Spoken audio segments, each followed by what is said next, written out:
Good morning बच्चों।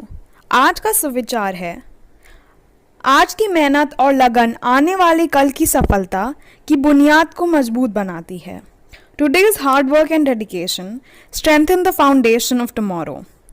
इसका अर्थ है कि यदि हम पूरी मेहनत, लगन व दृढ़ संकल्प से किसी कार्य को पूरा करने में लग जाते हैं तो सफलता निश्चित है। सवेरे का नमस्कार। आज का शब्द है सेल्फलेस। SELFLESS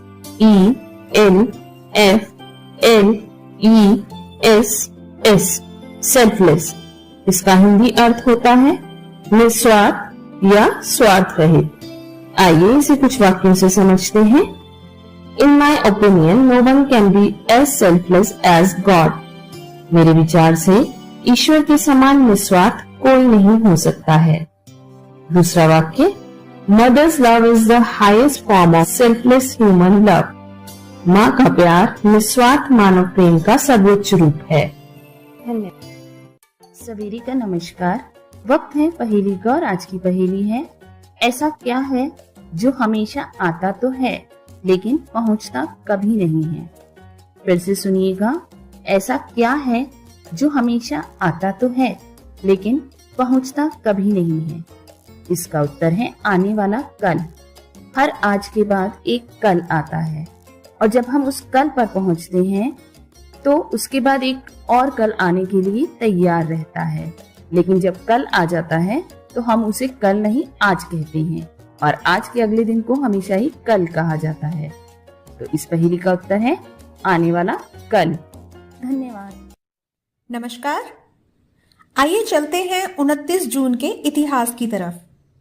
1893 में आज ही भारतीय वैज्ञानिक और सांख्यिकीविद प्रशांत चंद्र महालनोबिस का जन्म हुआ। उन्हें दूसरी पंचवर्षीय योजना के अपने मसौदे के कारण जाना जाता है। महंगे फोन में एप्पल के फोन सबसे आगे हैं। फोन बनाने वाली अमेरिका की इस कंपनी ने अपने मोबाइल फोन और अन्य उपकरणों से बहुत कम समय में दुनिया में तहलका मचा दिया। एप्पल का पहला फोन 2007 में आज ही के दिन लॉन्च किया गया था। आज के इतिहास में बस इतना ही। धन्यवाद।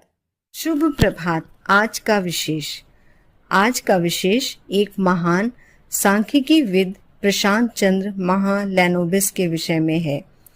29 जून 1893 को इनका जन्म कोलकाता में हुआ था। महालैनोबिस के जन्मदिन 29 जून को भारत में सांख्यिकी दिवस के रूप में मनाया जाता है।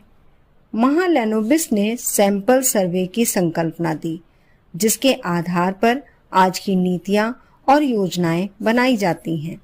उन्होंने सांख्यिकी में रुचि रखने वाले छात्रों के लिए भारतीय सांख्यिकी संस्थान की स्थापना की। भारत सरकार ने 1968 में उन्हें पद्म विभूषण से सम्मानित किया। महालैनोबिस को उनके योगदान के लिए भारत में आधुनिक सांख्यिकी का जनक माना जाता है। धन्यवाद। नमस्कार। मिशन अभ्युदय प्रार्थना सभा के अंतर्गत क्विज ऑफ द डे में आज के प्रश्न, एक शताब्दी में कितने वर्ष होते हैं? एक शताब्दी में 100 वर्ष होते हैं।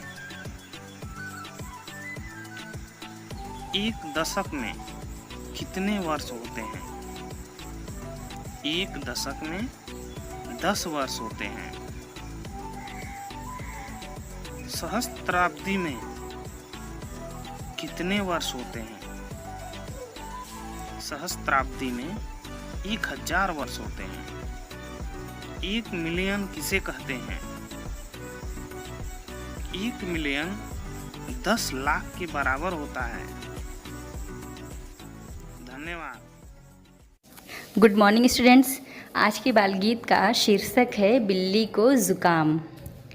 बिल्ली बोली बड़ी जोर का, मुझको हुआ जुकाम।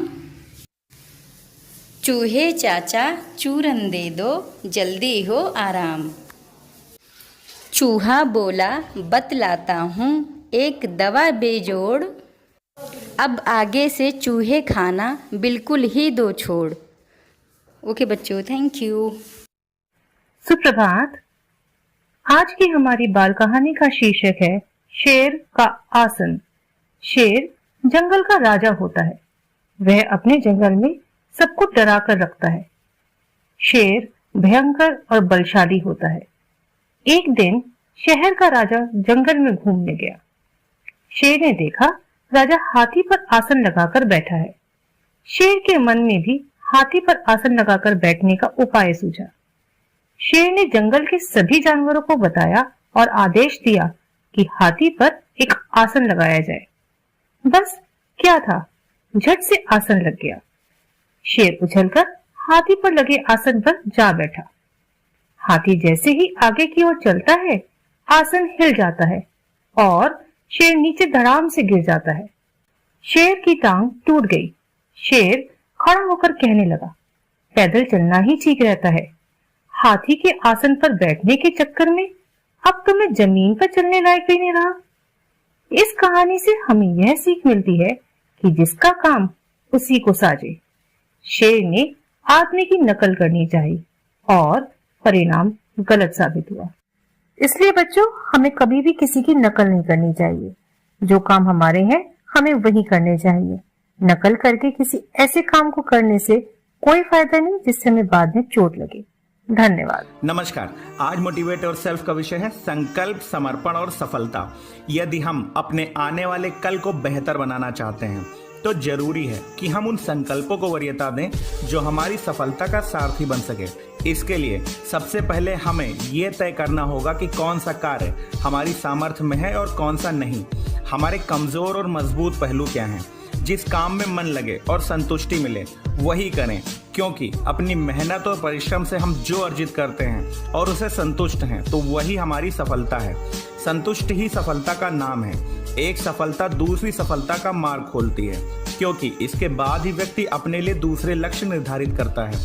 पूर्ण सफल व्यक्ति उसे कहा जाता है जो अपनी मेहनत, लगन और दूरदर्शिता से असंभव को भी संभव कर देता है। आत्मबल मजबूत कर कड़ी मेहनत करते हुए आगे बढ़ें। अपने कार्य के प्रति समर्पण की भावना कठिन से कठिन कार्य को भी सरलता से पूर्ण कराने का माध्यम बन जाती है। किसी भी क्षेत्र में हम तभी बेहतर कर सकते हैं जब उसमें 100% समर्पण की भावना प्रदर्शित हो। धन्यवाद। आपका दिन शुभ।